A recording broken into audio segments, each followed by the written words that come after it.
कधी एवढं नगरपालिकेत यश मिळालं नाही तेवढं यश नगरपालिकेत मिळालेलं आहे।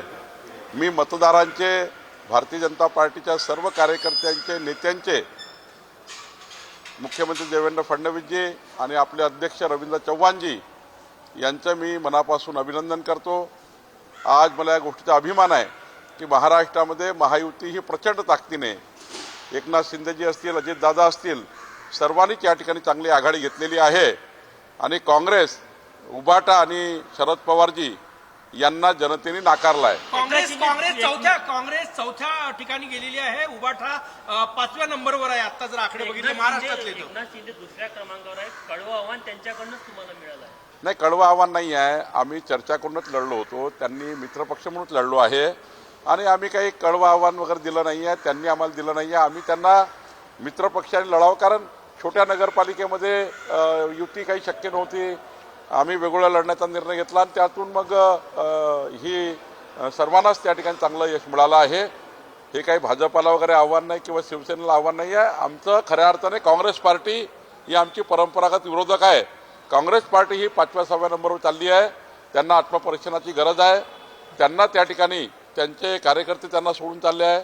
खरं तर आज अभिनंदनाचा आणि विजयाचा दिवस आहे। नागपूर जिल्ह्यामध्ये 27 पैकी जवळपास 22 सीटवर भारतीय जनता पार्टी आता पुढे आहे।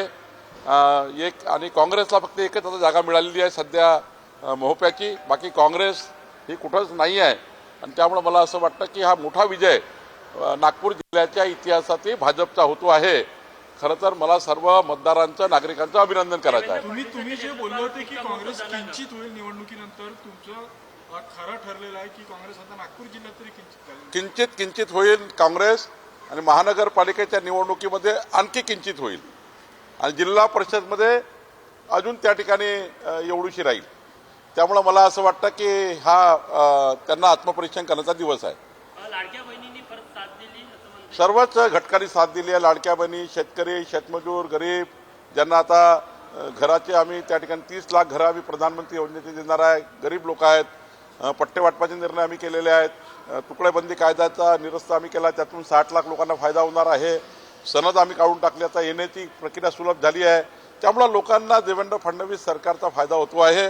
जनताही देवेंद्रजीच्या मागे उभी आहे, एकनाथजी, अजितदादाच्या सरकारच्या मागे उभी आहे आणि पुढच्या काळात महानगरपालिकेलाही मोठं यश मिळेल। आज 135च्या वर नगराध्यक्ष भाजपाचे येताना दिसत आहेत। ठाकरे गट सिंगल डिजिट मध्ये आहे, 10च्या खाली आहे।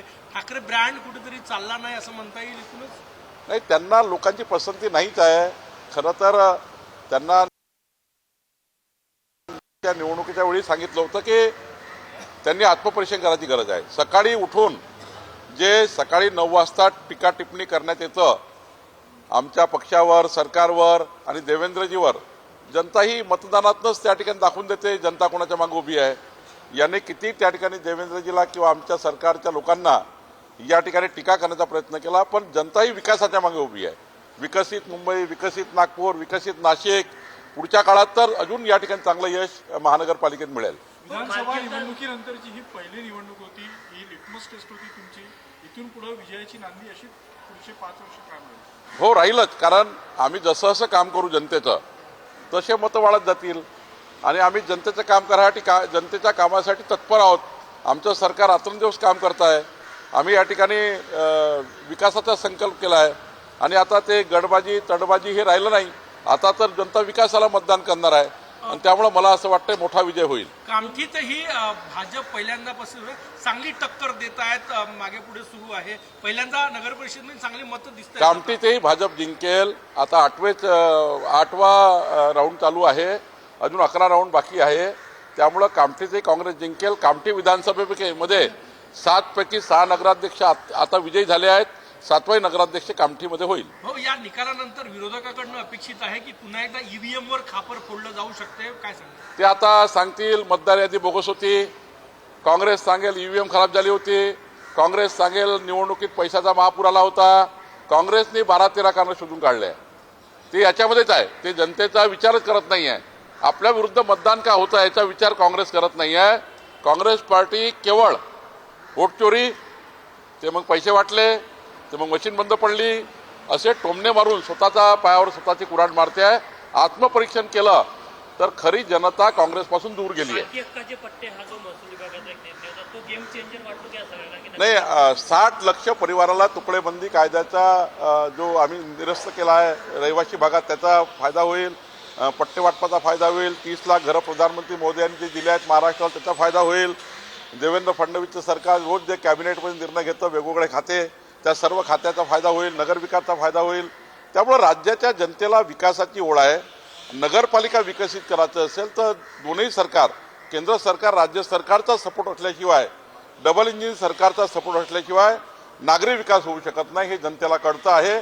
आणि म्हणून सरकारच्या बाजूने सरकारला खंबीरपणे समर्थन जनतेने दिलं आहे. या निकालाचा महानगरपालिका निवडणुकीवर कसा परिणाम नाही तसंही मी सांगतो की निकालाचा परिणाम होण्यापेक्षा महानगरपालिकेतील लोकांना वाटतं की नागरी विकास करण्याकरता डबल इंजिन सरकार पाहिजे आहे. आणि देवेंद्र फडणवीसजी ज्या पद्धतीने विकासाचा संकल्प करून निघालेले आहेत महानगरपालिकेत सुद्धा त्या ठिकाणी आम्हाला बहुमत मिळेल. कामठीत तुम्ही चुकून काँग्रेस म्हटलं, भाजप जिंकेल असाच विश्वास आहे? भाजप जिंकेल असा विश्वास आहे. भाजप जिंकेल कारण आठच त्या ठिकाणी प्रभाग झाले.